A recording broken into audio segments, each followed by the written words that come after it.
बच्चों के मन में कई बार ये प्रश्न उठता है कि निबंध कैसे लिखें कि पूरे नंबर मिल जाएं। आखिर निबंध लिखने का सही तरीका क्या है?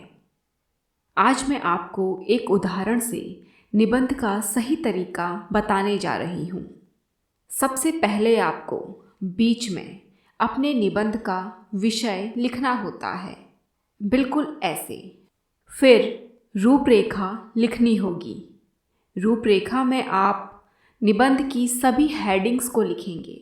जैसे उदाहरण के अनुसार इस रूपरेखा में प्रस्तावना विज्ञान वरदान के रूप में, विज्ञान अभिशाप के रूप में और निष्कर्ष लिखा जाएगा। इसके बाद आप नंबर से सभी हेडिंग को विस्तार से समझाएंगे। हेडिंग को काले पेन से ही लिखें। अब सभी हेडिंग को एक एक कर समझ लेते हैं।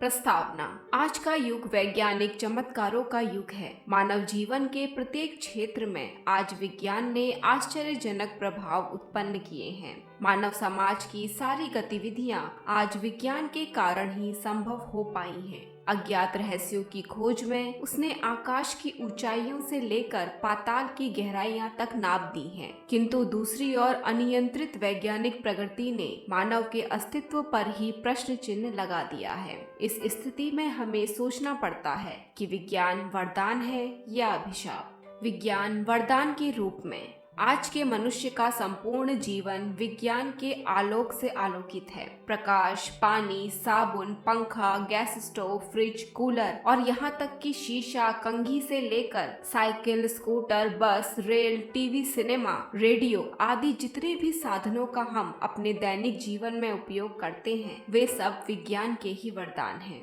विज्ञान के इन वरदानों की उपयोगिता कुछ प्रमुख क्षेत्रों में निम्नलिखित है। यातायात के क्षेत्र में प्राचीन काल में मनुष्यों को लंबी यात्रा तय करने में वर्षों लग जाते थे, किंतु आज रेल, बस, कार, जलपोत, वायुयान आदि के आविष्कार से दूर स्थानों पर शीघ्र पहुंचा जा सकता है। मानव केवल धरती पर ही नहीं बल्कि चंद्रमा और मंगल जैसे दूरस्थ ग्रहों तक भी पहुंच गया है। संचार के क्षेत्र में आकाशवाणी, दूरदर्शन, तार, टेलीफोन, मोबाइल आदि की मदद से कोई भी समाचार क्षण भर में विश्व के एक छोर से दूसरे छोर तक पहुंचाया जा सकता है। दैनिक जीवन में विद्युत के आविष्कार ने मनुष्य की दैनिक सुख सुविधाओं को बढ़ा दिया है। वह हमारे कपड़े धोती है, उन पर प्रेस करती है, खाना पकाती है, सर्दियों में गर्म जल और गर्मियों में शीतल जल उपलब्ध कराती है। स्वास्थ्य एवं चिकित्सा के क्षेत्र में मानव को भयानक और संक्रामक रोगों से पर्याप्त सीमा तक बचाने का श्रेय विज्ञान को ही है। एक्सरे, अल्ट्रासाउंड, सीटी स्कैन आदि परीक्षणों के माध्यम से शरीर के अंदर के रोगों का पता सफलतापूर्वक लगाया जा सकता है। औद्योगिक क्षेत्र में भारी मशीनों के निर्माण ने बड़े बड़े कल कारखानों को जन्म दिया है, जिसमें श्रम, समय और धन की बचत के साथ साथ प्रचुर मात्रा में उत्पादन संभव हुआ है।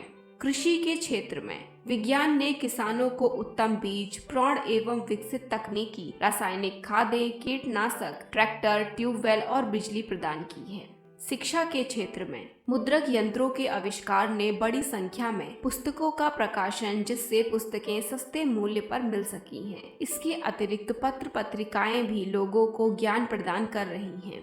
मनोरंजन के क्षेत्र में चलचित्र, आकाशवाणी, दूरदर्शन आदि के आविष्कार ने मनोरंजन को सस्ता और सुलभ बना दिया है। टेप रिकॉर्डर, वीसीआर, वीसीडी आदि ने इस दिशा में क्रांति ला दी है।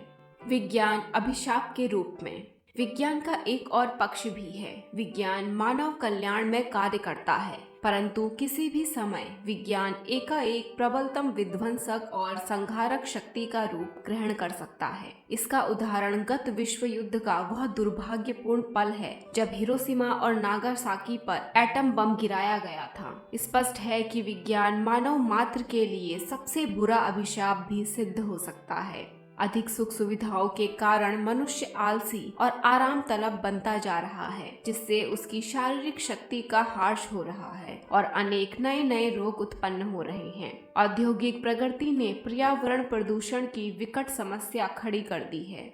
उपसंहार। विज्ञान सचमुच तलवार है जिससे व्यक्ति आत्मरक्षा भी कर सकता है और अनाड़ीपन में अपने अंग भी काट सकता है। इसमें दोष तलवार का नहीं है, उसके प्रयोक्ता का है।